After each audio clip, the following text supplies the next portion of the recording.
Domingos às 9h30 da manhã, a cultura dos pagos gaúchos, através do canto e a prosa, com os artistas e poetas, pajadores, trovadores regionais e o que há de melhor da tradição gaúcha.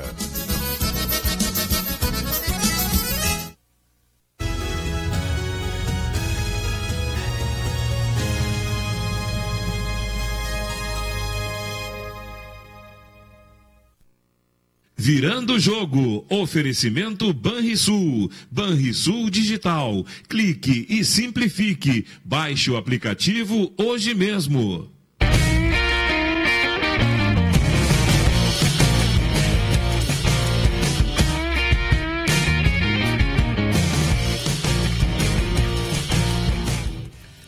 Muito boa tarde, meus amigos. Estamos começando o Virando o Jogo desta terça-feira, dia 26 de dezembro de 2017, ao vivo aqui pela TVU, desejando que todos vocês tenham passado um bom Natal, especialmente independente se o Papai Noel veio com o saco cheio, com o saco vazio, não importa. Importante que vocês tenham passado um Natal com paz e harmonia e que tenha sido aí um momento de reflexão e renovação para todos vocês. Bom, vocês participam conosco aqui do programa através do Facebook. Nós estamos, além do canal 55, também no canal 11 da NET. Na internet, no player, no site da TVU, tvuplay.tv.br. E ainda no Facebook, @TVUplay, a página da TVU no Facebook. E também a nossa página do Virando o Jogo, Virando o Jogo TV, @Virando o Jogo TV.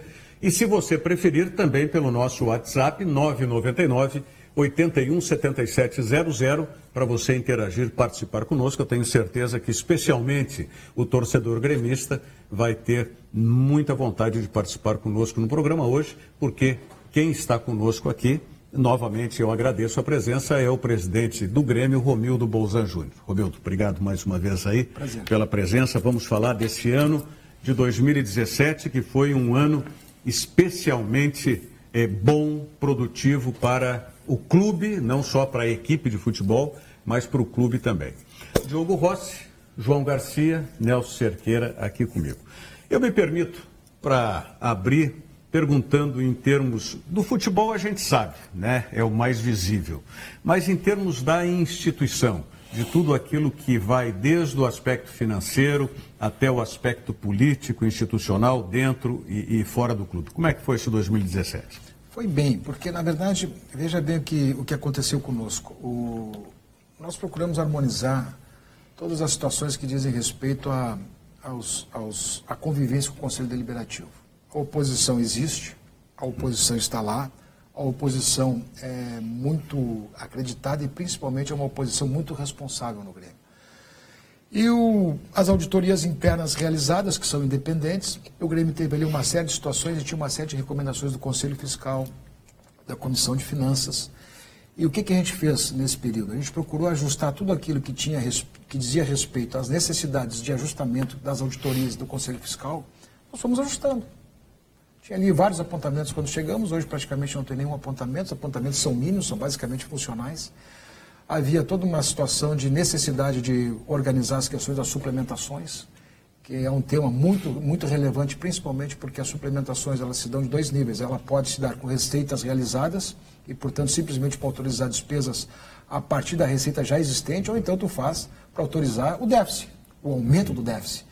Então, essas situações a gente começou a observar de uma maneira muito tranquila por recomendação do Conselho Fiscal e a convivência passou a ser muito respeitosa. No final do ano tivemos, no dia 20, a aprovação do orçamento e praticamente uma comemoração, independente de ser de oposição ou não ser de oposição, mesmo que a situação tenha uma maioria, mas tivemos uma convivência muito tranquila, porque o debate aberto, os consensos buscados, a transparência exigida, tudo aquilo que diz respeito aos interesses do clube atendidos, e uma coisa muito respeitosa. E havendo isso, as coisas andam. Então, o nosso procedimento é buscar os consensos. Ninguém aqui está para disputar espaço ou criar problemas ou criar conflitos. Não.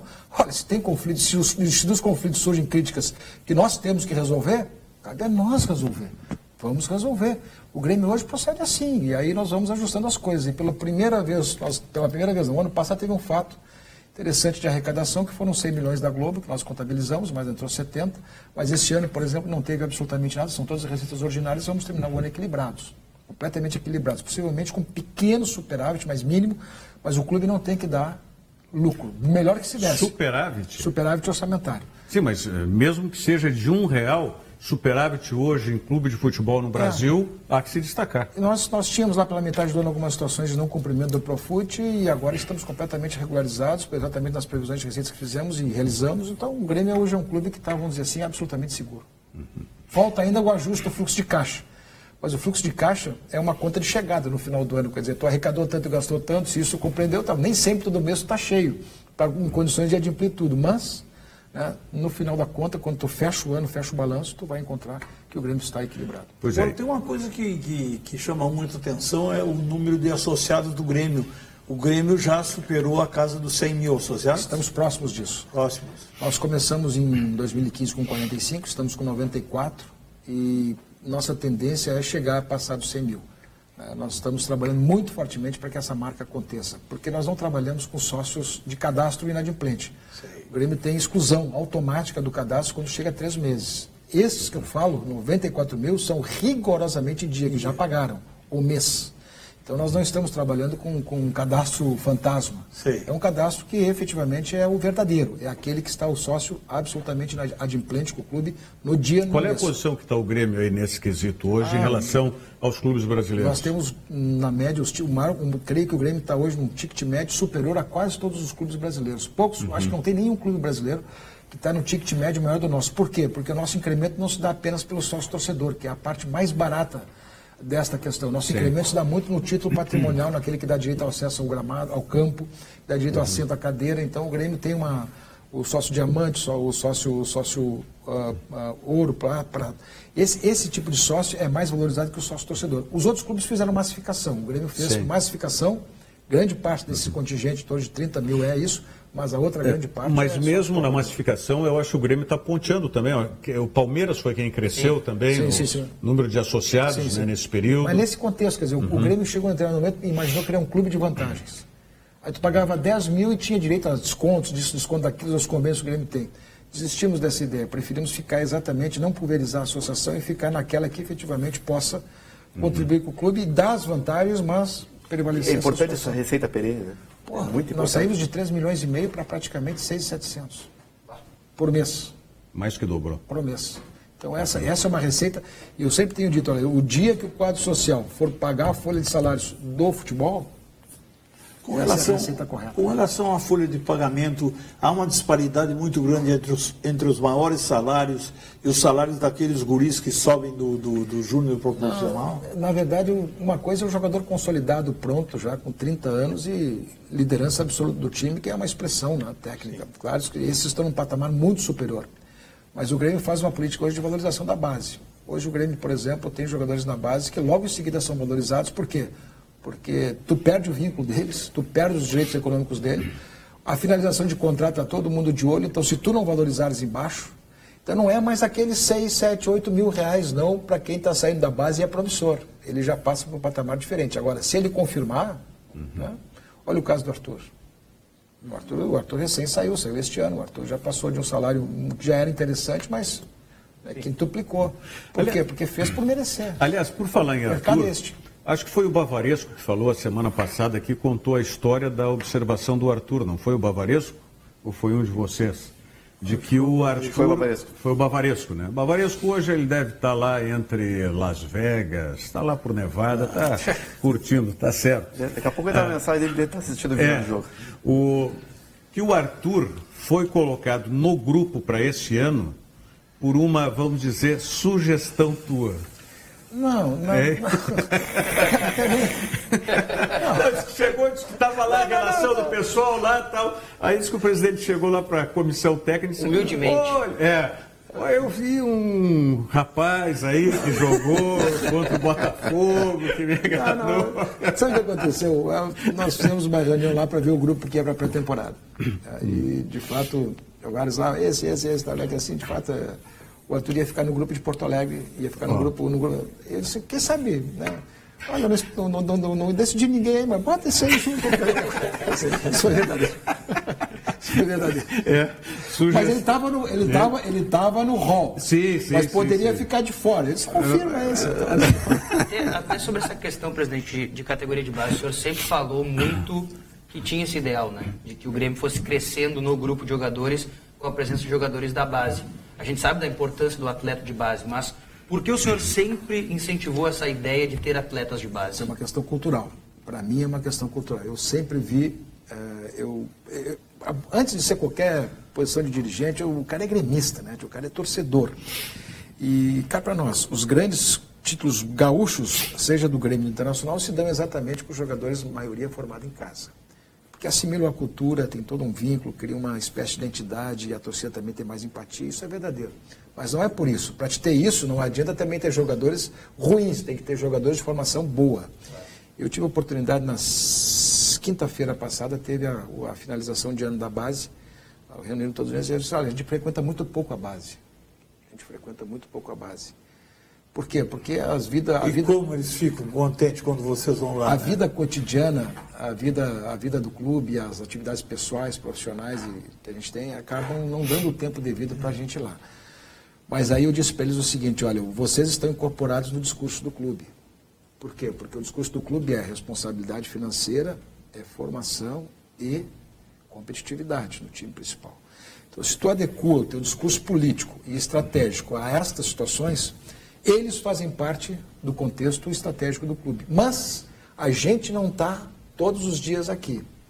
Outros estão todos os dias aqui porque são os dirigentes políticos da base e outros são os profissionais. Mas a confiança que nós depositamos em vocês para formar jogadores para o Grêmio, ela é fundamental. Estamos aqui dizendo que confiamos no trabalho que vocês fazem aqui. E vamos subir agora muito mais jogadores. Entendeu? Então é fundamental, é estratégico para o Grêmio ter gente muito competente, e tem lá, capaz de prover o clube e dar jogadores permanentemente para atender a nossa necessidade. Entendeu? Esse ano vai subir o Jean-Pierre, vai subir o Jonathan definitivamente, vai subir o Patrick, vai subir o Lima, que está vindo do Ceará, vão subir outros jogadores, o Machado, vamos ver como é que fica, está nessa fase de transição. Tem outros jogadores lá que estão subindo, quer dizer, o Grêmio vai ter pelo menos 5, 6 jogadores, 7 talvez aí, que vão para o profissional e vão ficar. E esta mudança de transição que estamos realizando, que seriam 18 jogadores definitivamente colocados, sendo o treinador da transição, o assistente técnico permanente da comissão técnica do clube, isto vai dar exatamente a formação, porque esses outros jogadores são escolhidos a dedo para rapidamente atender a necessidade do time principal. Esses vão ser formados ali. Tá, eles vão participar junto dos 33 que ficarão definitivamente no plantel. Tá, mas na transição também vão jogar o Campeonato Gaúcho? Esses começam o Campeonato Gaúcho. Aquele Gaúcho. time que praticamente terminou o Atlético Mineiro, sim, vai ser um time é a base da transição. E vão jogar esses garotos que estão subindo aí. Vão se agarrar com uma vontade nessa oportunidade. Isso, mas o Arthur não colocou que a grande chance dele foi a Primeira Liga. E o Grêmio está discutindo hoje se joga a Primeira Liga, mas possivelmente não vamos jogar. Mas o Arthur disse, olha, para mim foi fundamental e essencial. Aquele jogo contra o Flamengo lá, ele arrebentou. Né?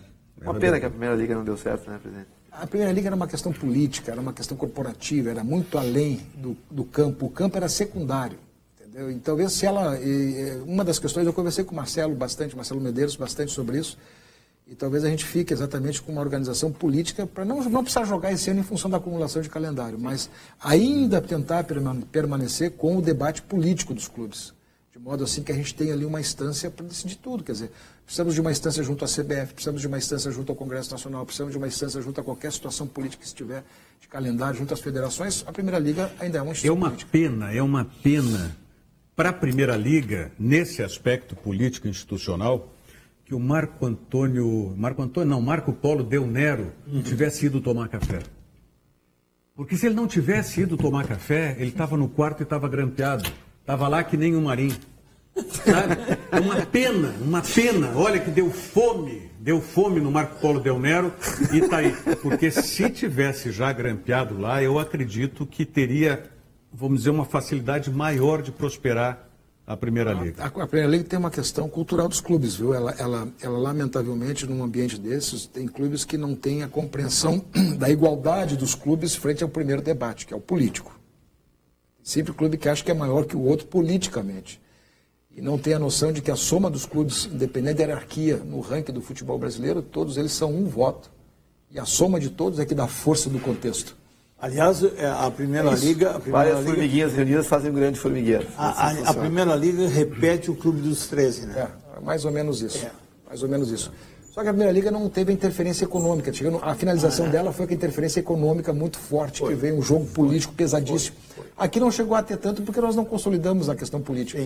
Não tivemos força política para manter o debate. Aí ficou fragilizado. Romildo, falasse no dirigente político que está na base e tal. Nós temos um debate que não é no Grêmio, é no Internacional, que está acenando com o dirigente político remunerado, mais precisamente até o presidente do clube remunerado a partir de 2019. O Bahia tem essa experiência. Pois é. Queria a tua opinião sobre isso. Independente de tal Internacional, o Bahia já tem... Depende muito de quem tu bota. Depende muito de quem tu bota. Eu vou te dizer assim, ó, eu, Romildo, presidente do Grêmio, recusaria isso. Certo. Eu não estou lá para ser remunerado, eu estou lá pelo meu gremismo, entendeu? Eu tenho uma cultura de formação que, para mim, não preciso daquilo para sobreviver, não vou para... Agora, tem gente que pode fazer carreira em cima disso. E aí o que acontece? O clube, de certa forma... tem várias situações. Esse modelo que o Grêmio tem hoje de dirigentes políticos, dirigentes executivos remunerados, é um exemplo que me dá muita tranquilidade. Porque nós temos no futebol uma direção remunerada, um executivo remunerado, temos no marketing um remunerado, temos no planejamento um remunerado, temos no jurídico um remunerado.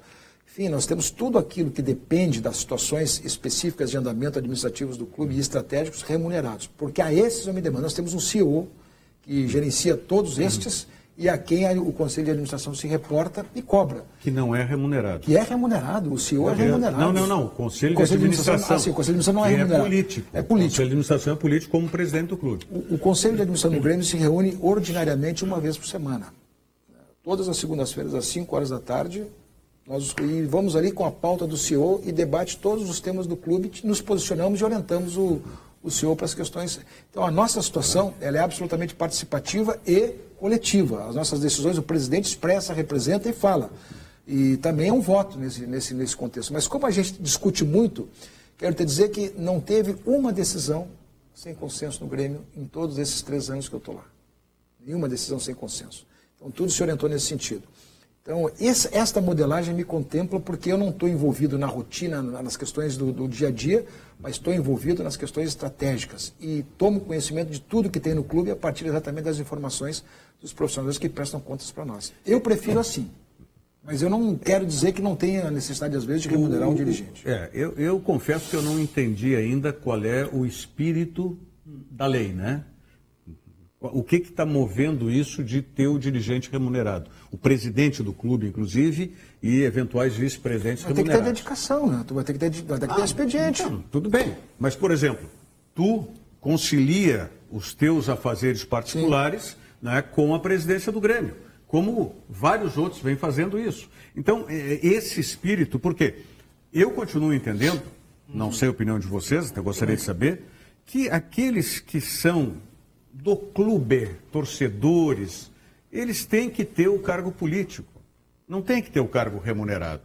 Para isso tem que ter essa estrutura, como tu disseste, tem que ter um maior, um CEO, que vai ter os outros dirigentes remunerados executivos. E esses vão responder a quem? A um conselho de gestão, que é o presidente, e no caso do Grêmio, o conselho de administração. Seria a profissionalização da administração do clube, que é o que o Grêmio já pratica hoje.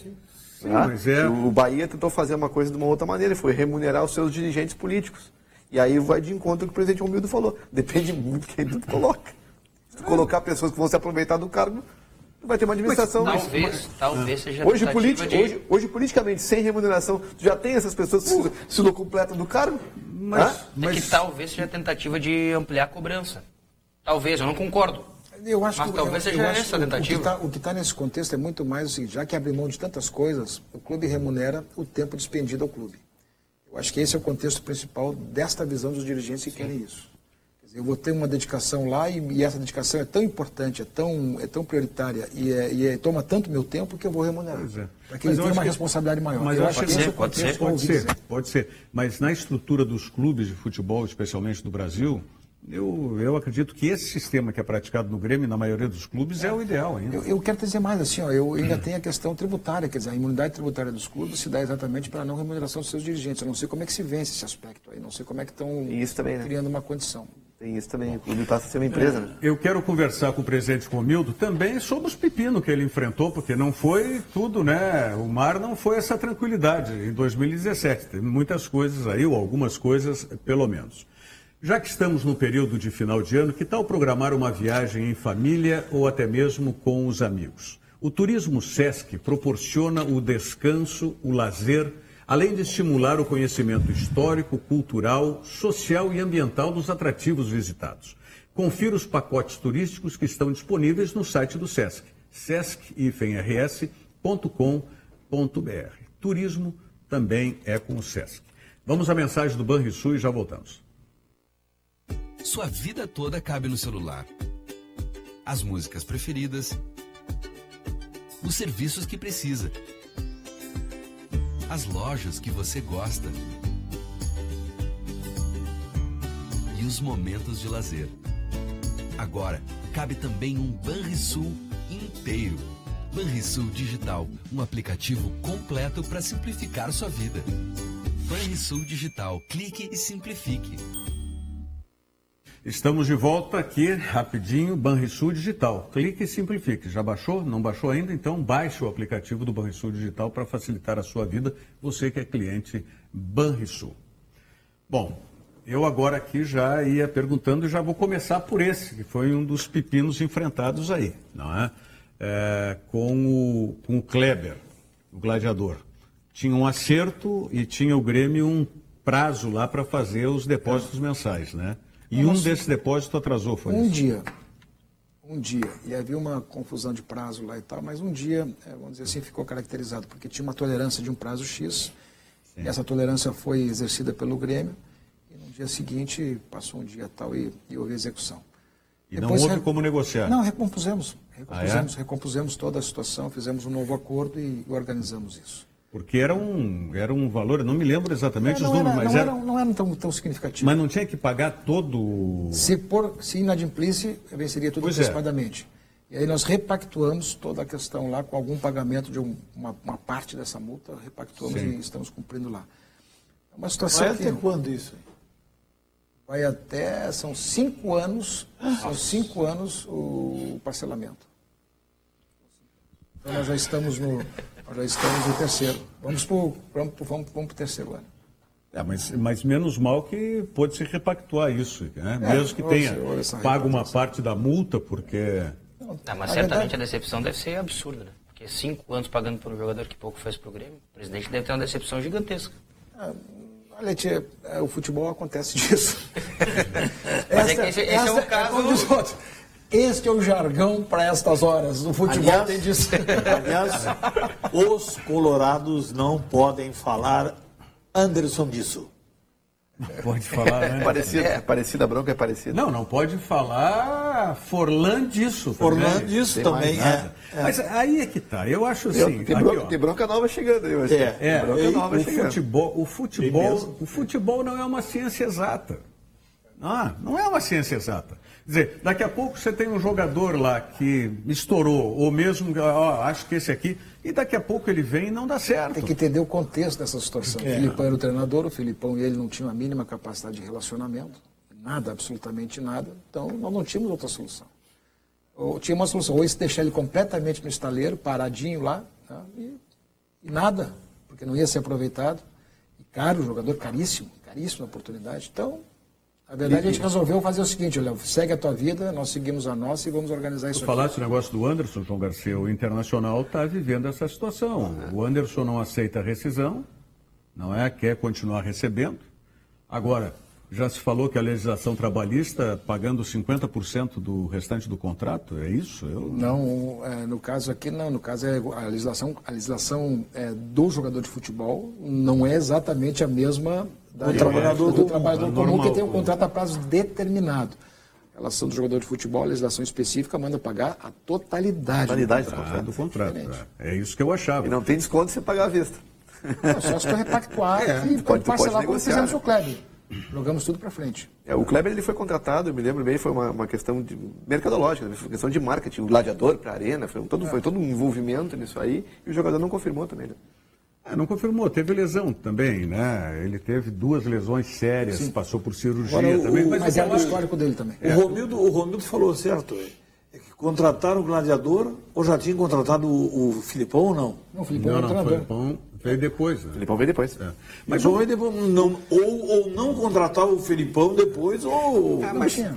Não tinha como. Quando contratou o Filipão, já sabiam que ia dar problema. Tudo bem, mas aí é uma questão seguinte, era mais importante, de repente, ter o treinador Filipão do que ter o jogador. Mas o que eu digo assim, o jogador, se não deu certo, seja por que razão for, a renovação da frota, ela tem que ter essa agilidade. De uma maneira ou de outra, ou tu repassa o jogador, não deu aqui, bom, vamos lá, eu continuo pagando uma parte do salário, mas no final do ano nos acertamos e vamos... Rogério, mas também é bom colocar o seguinte, naquela oportunidade nós estávamos redimensionando todo o grupo que nós entramos e praticamente 14 jogadores saíram. Sim. Pesados saíram. Zé Roberto, Barcos, Riveiros, Moreno, enfim, eram 14. Não tem de cabeça todos aqui assim, mas saíram 14, porque na verdade a gente tinha que adequar o clube. E naquela onda também vai isso. Quer dizer, a gente esticou a dívida, ficou com um compromisso bem menor e vamos lá, né? É verdade. O outro pepino, que eu não sei se é pepino, se continua, se vai parar, largou de mão, Arena. Não larguei de mão, não. Não larguei de mão, não. O que acontece é que chegou no mês de março, abril, o Grêmio... Era o Grêmio que impulsionava todos os negócios, o Grêmio que provocava o Banrisul, provocava o Banco do Brasil, provocava o Bradesco, provocava a Caixa, provocava o AES, provocava a Caragones, provocava todo mundo para vir para o negócio. Ninguém vinha, ninguém tinha a celeridade que o Grêmio queria para terminar o negócio. Chegou em um determinado momento, a gente disse o seguinte, olha, então faça o seguinte, já que vocês também querem tanto esse negócio, vocês organizem, passem a ser os tocadores do negócio. Porque, na verdade, é o seguinte, vocês não vão ter o Olímpico, vocês não vão ter o terreno, e se vocês quiserem tocar todos os empreendimentos, vocês vão ter que concluir isso aqui, resolver o entorno, e vão ter que ainda depois resolver isso aqui para ver se tem condições de receber o terreno do Estádio Olímpico. Então se virem. Né? E passamos a bola para eles, mas ficamos monitorando, é claro que estamos monitorando tudo muito de perto, com as informações. E aí, neste final de ano, eles estão praticamente, ajustaram de uma certa forma de comportamento e de negócio para resolver o problema do entorno. Só resolver o problema do entorno não resolve a questão, porque depois tem uma segunda fase que é aceitar a estruturação financeira, que o Banco do Brasil, neste momento, nos disse que não acontecerá da parte deles, depois de 4 anos de negociação. Entendeu? Então, na verdade, também já surgiu uma outra forma de situação para ver como é que organiza. Então, se não acontecer o entorno e também a organização financeira da transação, não acontecerá. Como está todo mundo se movimentando para ver se fecha isso, temos a expectativa que ainda poderá acontecer. Mas o que é importante dizer isso? A Arena, para o Grêmio, naquele primeiro momento, era extremamente importante para ter receitas e equilíbrio financeiro. O Grêmio hoje, de certa forma, superou essas questões e nessa transição... Não precisa da bilheteria de jogo. O Grêmio conseguiu suprir as suas situações e principalmente por conta dos ativos que tem, por conta das melhorias de arrecadação que teve, da sua melhoria de despesa, por toda essa situação, o Grêmio conseguiu se readaptar. Entendeu? Vai ser sempre assim? Não sei. Mas não dá para dizer o seguinte, olha aqui, ó, a Arena melhoraria muito nosso perfil de arrecadação, nós garantiríamos que garantiria. Mas nós também receberíamos um estádio que vamos ter que operar a manutenção. Isto também custa caro. E é caro. Então, é caro para abrir, né? Caro para abrir, caro para fechar, caro para manter, caro para limpar, tudo é caro. É caro. Quanto que o Grêmio paga hoje por aquele anel superior lá? 1.700.000. 1.700.000 por mês. Sai do quadro social automaticamente para a receita da Arena Porto Alegrense. Certo. E quanto, se não, o negócio não for fechado, vamos nessa hipótese, quantos anos ainda tem pela frente? 5 anos já foi, né? Já foram 15 anos. 15 anos. Tem 15 anos ainda. Se continuar assim... Se continuar assim, ótimo. Tá tranquilo. E eles, você já pensou quem tem que ter um Olímpico para fazer um novo empreendimento e não consegue ter? Não, e o Abit, tem que ter mais prejuízo aí. É pior para eles do que para o Grêmio. Mas toda a vida que você correr atrás. E a situação que está também dos imóveis ali, do entorno ali, que não tem o Abit, tudo trancado, a maioria está trancado. Então, e no aspecto financeiro da Arena, quem tem que se virar é o Claro Gilberto lá, né? O Claro Gilberto é que está se virando lá para fazer desde, como é que é, aquelas baladas, como é que chama agora? As rave, até... Às vezes está coincidência, né? Tem jogo, tem rave junto. Esse ano deve 2, né? Que eu presenciei do... Dia de jogo, né? Dia de jogo. Dia de jogo. Aquele troço, tu tá com uma festa lá na frente, os caras entrando. A turma é diferente, bem diferente. Vem cá, vocês estão muito engraçados. Aproveitar que vocês estão rindo agora, vocês estão muito engraçados, né? Na hora de alisar e perguntar coisa boa, de divisão de base, o outro dizer que é formiguinha, tudo. O Diogo também. Então, tudo bem. Aí, quando eu digo que vem a hora dos pepinos, que tem que falar dos pepinos, só eu que estou falando dos pepinos. Você ia perguntar para o presidente da questão da arena, tu te antecipou? Não tem mais. Segue nessa, tu tá indo muito bem. Tu tá indo bem. Eu quero falar com o Romildo. Tá indo bem. Eu quero falar Não, eu quero falar com... Não, mas eu quero mais um pepino ainda, para depois... Eu quero falar com o Romildo, eu quero fazer um pedido para o Romildo. Não contrata estrangeiro. Estrangeiro? Saiu o pepino... Um contrato estrangeiro. O Grêmio tem um azar com os estrangeiros, teve um azar... O Kahneman não. O Kahneman não. O Barros também, até uma boa parte do ano, foi muito bem. Pois é. Mas o Barros virou virado na barreira. Equatoriano. Esse é um pepino, né? Eu tenho um pepino com essa contratação, né? Os dois são grandes jogadores, mas não se adaptaram, né? O que vão fazer? Mas aí é que tá. Acontece, a coisa do futebol. Mas aí é a renovação da frota, que eu digo. Eu não sei. O Arroio não... Eu não me convenci do Arroio. Nem a favor, nem contra. Ele está rescindindo o contrato conosco. Pois é, rescindido. É bom, então tá. Mas de qualquer maneira, Equador está fora. Equador está fora. Então, Argentino sim, Argentina não pode. Então vamos para o Paraguai. Argentina, Paraguai ou Uruguai?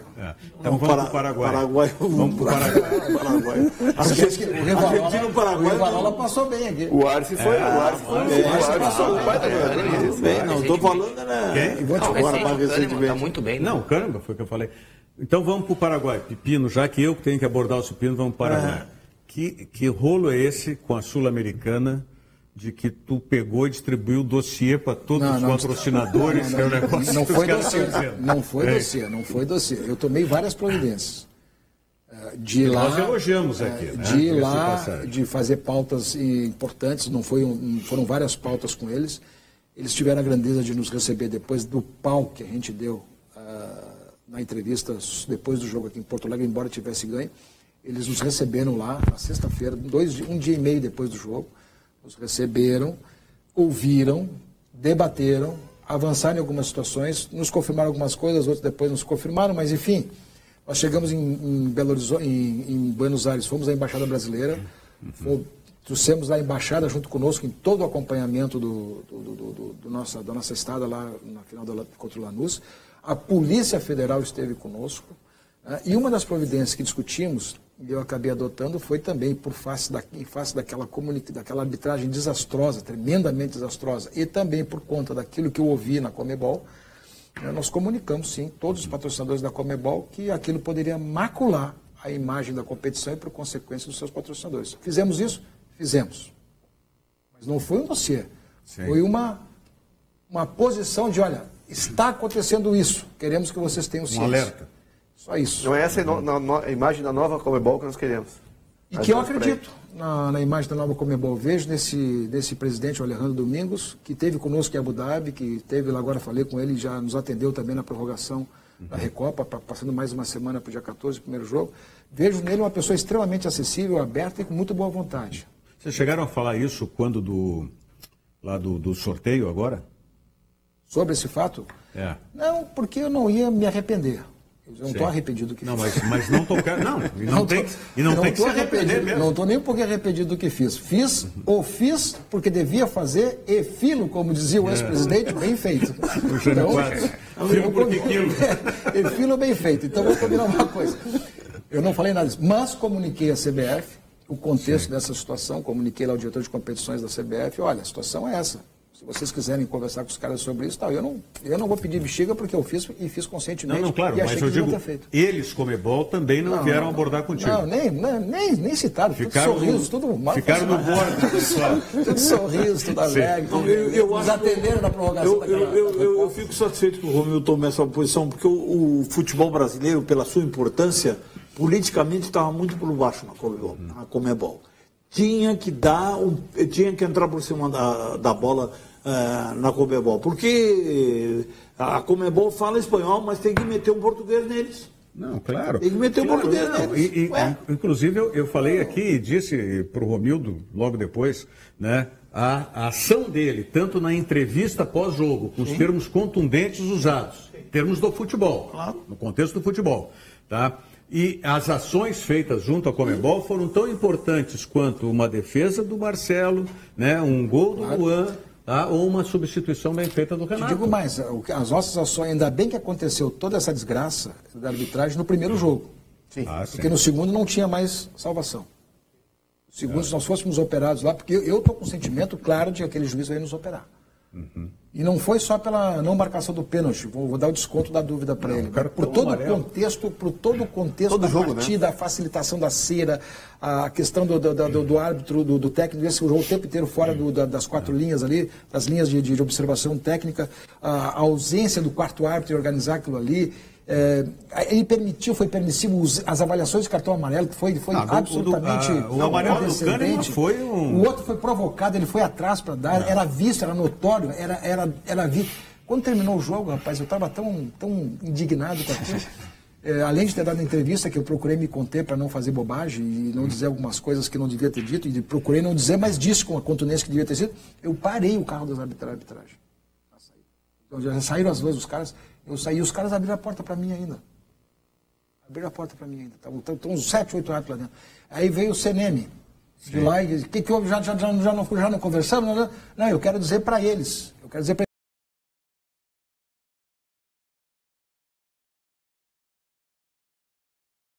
Mas com a partida, vocês são os responsáveis. Eu quero que vocês saibam disso. Isso não vai ficar assim. Nós vamos tomar providência. E o CNM, aquele dia lá no Lanús, quando nós chegamos lá, eles estavam lá fazendo o teste do VAR, na hora do reconhecimento, ele chegava tremendo, com o beiço frouxo, assustado. Porque chegamos lá, também estava um árbitro desescalado argentino organizando o VAR. Então, tudo errado. O que tu quer que eu faça num ambiente desses? Eu tinha que berrar, e berrei. Claro. Entendeu? E o que aconteceu? A arbitragem foi correta no último jogo. E a direção... Não quero privilégio, quero só correção. A direção do Lanús tem uma certa influência na Conmebol, né? Dizem que tem outros dirigentes... Já percebeu uma coisa assim? Tem influência e tem dirigentes que nós temos vice-presidentes que têm relacionamentos com dirigentes lá da Argentina, porque tem negócios com os caras do River, que são do Rio, lá disseram claramente, olha, se vocês não tivessem isso, vocês iam ser operados. O que aconteceu aqui foi um absurdo. Um absurdo. Bom, valeu como uma vacina, então.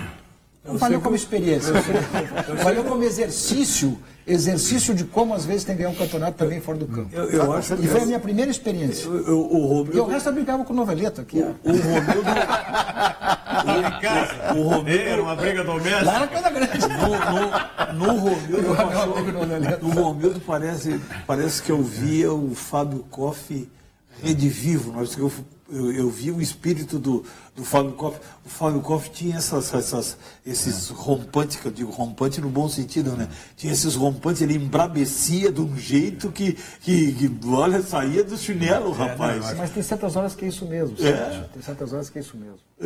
Mas o Romildo, eu acho que tem uma coisa ainda. O Romildo tem gestão. Não que o doutor Fábio não tivesse, evidente, mas até pela experiência na política partidária, né, tendo sido prefeito de Osório, tem uma gestão que conjuga o momento político muito adequadamente para fazer as coisas. Me ajudou muito. Aliás, por falar nisso, tu tens um compromisso político agora, não é? Então, vou te liberar antecipadamente. Olha esses compromissos. Mas é político pelo Grêmio. Pelo Grêmio. Do Grêmio. Vai recepcionar lá na Arena o presidente do Tribunal Regional Eleitoral. E por conta do que foi uma ação? O Grêmio fez uma ação de facilitação do cadastro biométrico. O Grêmio ajudou a pedido do tribunal uma situação dessa natureza e a gente contribui para que aquelas pessoas do bairro Maitá tenham a vida facilitada a partir exatamente da estrutura da arena. Tá certo. Eu quero passar tuas mãos aqui, o tradicional restaurante, até o João Garcia não tirei aquele outro dia também. O tradicional restaurante Casa de Portugal, que nós conhecemos durante muitos anos na João Pessoa. O Amaral está lá ainda? Sim, é o dono do restaurante. E agora junto com o Maneca, o Manuel Ferreira, outro português. Sim. E o Joaquim Amaral é meu parente original, né? Porque ele nasceu lá no Porto. Eu já vim dar com os costados aqui mesmo, lá por São Luís Gonzaga. Então agora funcionando na Cristóvão Colombo 1111. Então, queria te passar aqui o cardápio, o folder, e tem o brindezinho, tanto pelo delivery, tanto se pedir, né? Ou se for lá, a entrada com os bolinhos de bacalhau. Ó, João. Muito bom. Tu que é da região lá dos portugueses, lá de Arroio Grande, lá. Bolinhos de bacalhau e doces do Aveiro. Doces do Aveiro. Tem de ovos. Tu conhece o Aveiro? Sim. Fantástico, doce de ovos lá. Ovos moles de Aveiro. Fantástico. Hoje ainda Mas peguei se tu quiseres, eu faço questão. Eu vou dia 2 a Pelotas e te trago os doces do Aveiro feito em Pelotas. Eu sei, mas eu também sou farmazado. Sim, então. Claro, é isso mesmo, Pode trazer. Muito bem. Romildo, obrigado mais uma vez. Cumprimentos aí. Não é uma boa entrada, que 2018 seja como ou mais ainda do que foi 2017. Né? Muito bem. Banrisul Digital, já falei aqui, falo de novo, é um aplicativo completo para simplificar a sua vida com toda a segurança que só o cliente Banrisul tem. Baixe e comece a usar hoje mesmo. Banrisul Digital. Clique e simplifique. Vamos à mensagem do Zafari e já voltamos.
Você possa viver a emoção do Natal todos os dias da sua vida.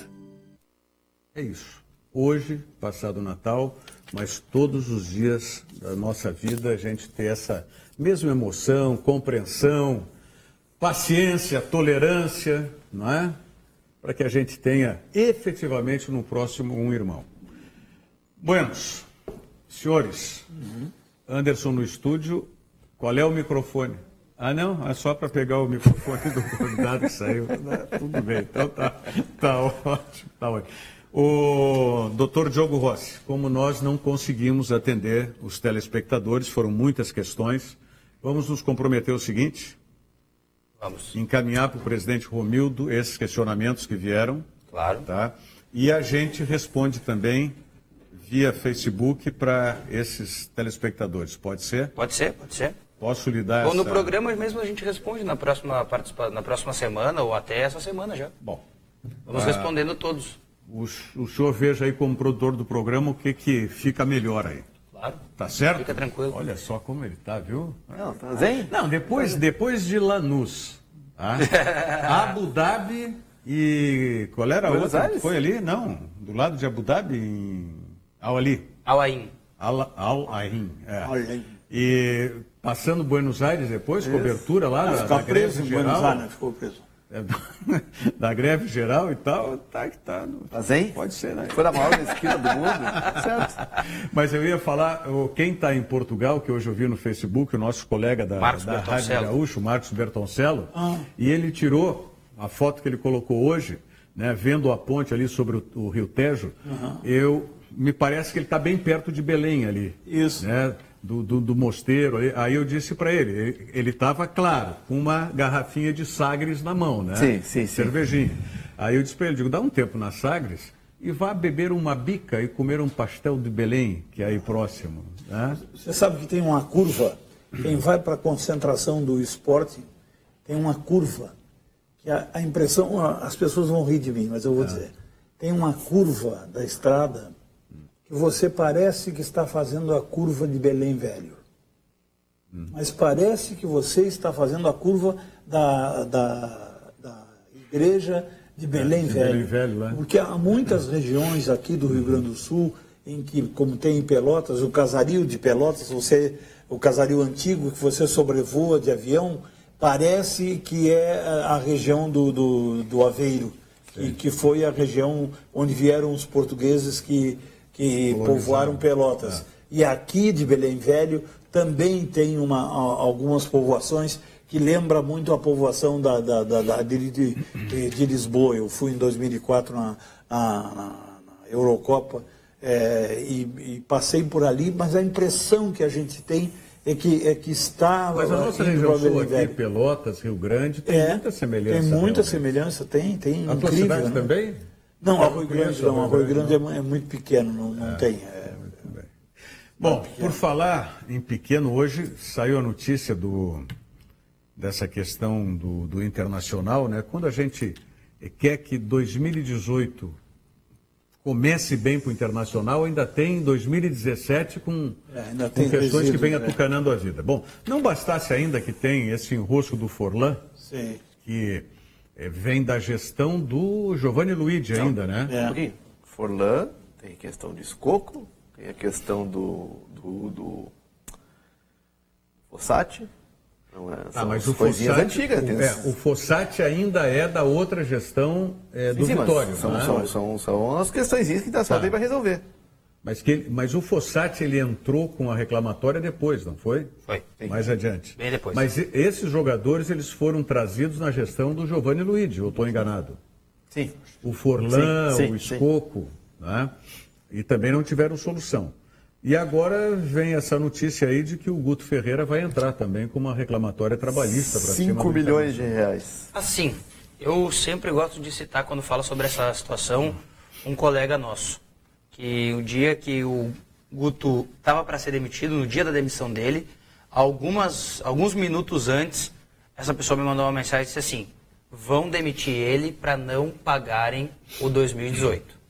Roberto Pato Mori me mandou uma mensagem e disse assim: guri, fica atento, que vão demitir ele para não pagar 2018. Sim, como traduz porque isso. Se ele ascendesse a Série A, ele teria renovação contratual automática e ficaria até 2018. O que aconteceu?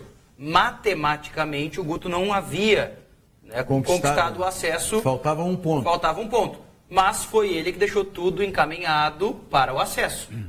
Perfeito? Então, o que acontece? Ele vai cobrar na justiça justamente isso. O acesso ele deixou garantido. Por um ponto. A justiça pode entender que ele estava classificado. Vai ser uma discussão interessante. Eu não sou jurista, né? Mas eu pagaria, porque eu acho que realmente, apesar dos problemas que ele teve, toda a construção de acesso foi ele que fez. Não, o problema não é nem pagar. O problema é o seguinte: se isso realmente aconteceu, conforme nosso querido Pato Mori te informou. Não, ele suspeitou, né? Suspeitou. E suspeitou bem, porque todos nós suspeitamos, vamos ser claros. Mostra, sim, todos nós falamos isso. Demonstra o quê? Que a direção internacional agiu de forma a preservar o clube, talvez? Mas o que preservar do quê? Uma despesa financeira? Ou talvez protelar essa despesa financeira? Mas se demite o Guto na próxima rodada, se demite o Guto na próxima rodada, tem um ano de contrato para pagar para o Guto. Vai ter que pagar igual. É isso aí.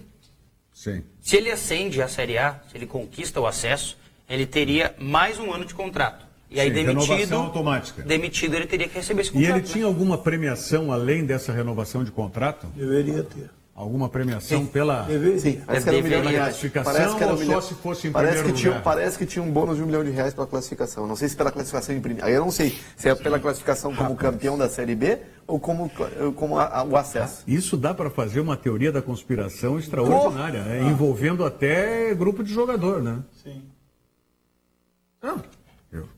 Tanto que eu estou falando agora em tese, teoria da conspiração. Já está indo mais adiante. Não, se tem, por exemplo, porque ninguém conseguiu entender algumas atuações do time do Internacional nessa reta final, quando precisava vencer. O sprint final. Exatamente. Qual foi o jogo que o Internacional teve irreconhecível lá fora? Não foi contra...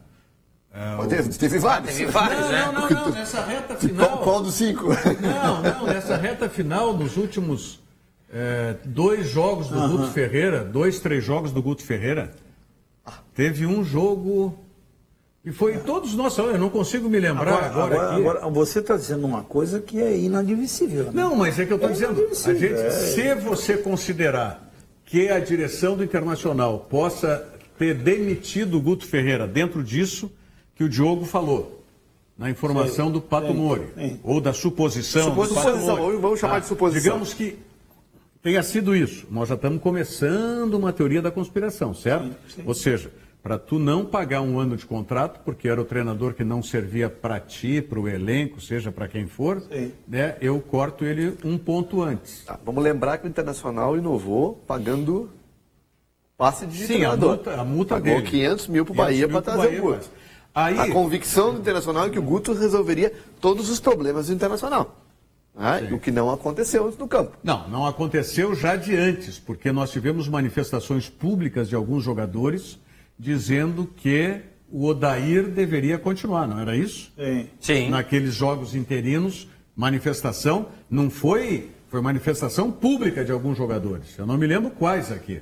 Não quero cometer injustiça, mas nós tivemos manifestação. Tivemos. Ok. Aí nesse ambiente ele chega. Esse ambiente teria desaparecido? Aí é que eu amplio a teoria da conspiração. Será que esse ambiente de jogadores que queriam o Odair e não queriam um outro treinador, seja ele Guto, Paulo, Pedro, seja... Né? E atuações que nós não entendemos num jogo anterior ou 2 jogos anteriores, em que o Guto chegou e deu uma entrevista depois dizendo, não sou eu que chuto, não sou eu que... Sabe? Então... Não, só faltou dizer, não sou eu que perco o jogo, quem perde o jogo é eles. Só faltou dizer isso. Então... É porque essa teoria da conspiração, sabe-se lá se ela já não tinha crescido. Envolvia, dentro das suposições, ninguém está afirmando, assim como o que o Diogo trouxe aqui, não foi uma afirmação. Não. Foi uma suposição do Pato. Mas assim... Eu estou dentro das suposições também. E eu concordo com ele. Eu acho que o Inter... eu acho que o Inter fez certo em demitir no momento que entendia que era o ideal. E o Guto também faz certo em cobrar do Inter algo que ele julga ser. Agora só faltava um ponto, né? É curioso, falta um ponto. Era impossível que o Internacional não conquistasse um ponto para a classificação, né? E conquistando um ponto teria direito a 2018, certo? O pote de ouro prometido, tu classifica o Internacional, tu vai ganhar mais um ano de contrato. E se tivesse uma premiação para o time chegar em primeiro lugar para o Guto, independente dele ser ou não treinador, terminou em primeiro lugar o time, campeão, o Guto teria uma premiação lá no contrato dele. Daí essa ele não teria como saber, né? Hein? Essa ele não pode cobrar porque ele não tem como saber. Isso aí quando ficar público o contrato. Não, mas se está no contrato lá... Não, tudo bem, mas eu acho que essa ele não pode cobrar e a justiça não vai dar dele para ele, porque... Ele vai estar cobrando uma suposição. Ele nunca saberia se seria o primeiro lugar. Não estou dizendo que ele vai cobrar isso. Eu estou dentro desse contexto. Que possa ter havido, né, vamos dizer, um produto conspiratório aí. E aí, onde é que foi o erro? Foi na contratação do Guto ou na demissão do Guto? Eu acho que nenhum nem outro. Eu acho que nos dois. Não. Nos dois. Quando se contratou o Guto Ferreira... Os elogios foram muito maiores do que as críticas. Porque eram treinadores que tinham entendimento da Série B, tinha feito um bom trabalho recente no Bahia, que havia trazido 2 clubes da Série B para a Série A. As críticas vieram no início do trabalho dele no Internacional. Não quando ele foi contratado. Mas quando ele separou o grupo, lembra? Exatamente. E ali ele estava certo. Depois se mostrou que estava certo. Perfeito. E no momento que se demitiu ele, também acho que não foi um equívoco. O Inter tinha um entendimento agora, que não era o ideal.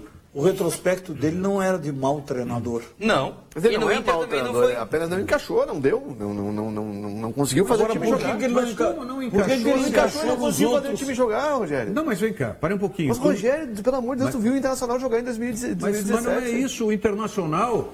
Eu também concordo contigo que o Internacional não jogou futebol, que jogou rugby com os pés.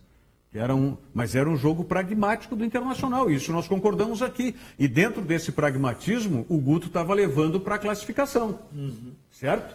E dentro desse pragmatismo estava levando, quem sabe... Para o título. Para o título. E aí, de uma hora para outra... Virou a chave? De uma hora para outra, ninguém jogou mais nada num determinado jogo. Tá? Exatamente. Aí vem declaração lá... né, de um, de outro, vem declaração do treinador a respeito do jogador. Amigo... Implodiu o vestiário? Eu não tenho, depois de tanto tempo dentro do futebol, eu não tenho o direito de ser ingênuo mais. Não tem, não. Nós não temos, João. Não tem, não. É muito ruim a gente dizer isso, né? Ruim. É ruim. É ruim. Mas não é bom. Mas, infelizmente, eu continuo com aquela impressão. Que eu já disse aqui em outras vezes. Chegamos à conclusão que faltou direção, né? Quem manda no vestiário do Internacional são os jogadores. Eu continuo com essa impressão. E o Odair no vestiário, quem manda são os jogadores. Tanto que foram os jogadores que quiseram ele. Exato. Bom, tomara que tudo dê certo, independente de quem mande. Em 18. Tomara que tudo dê certo o ano que vem para o Internacional.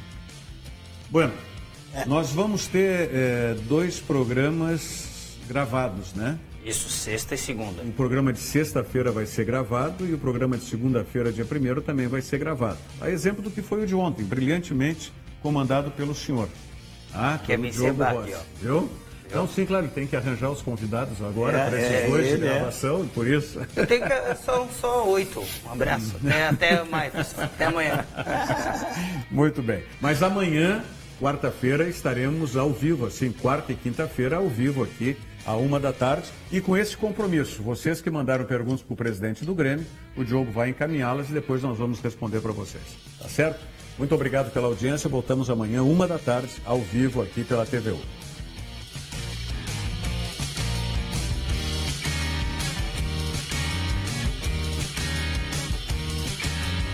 Virando o jogo, oferecimento Banrisul. Banrisul Digital. Clique e simplifique. Baixe o aplicativo hoje mesmo.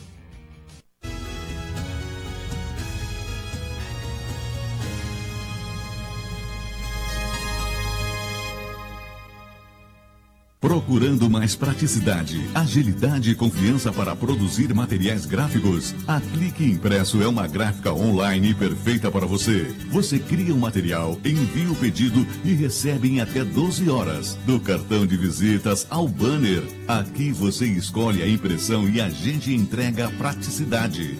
Acesse cliqueimpresso.com.br. Clique Impresso, uma empresa com a experiência e garantia de qualidade do grupo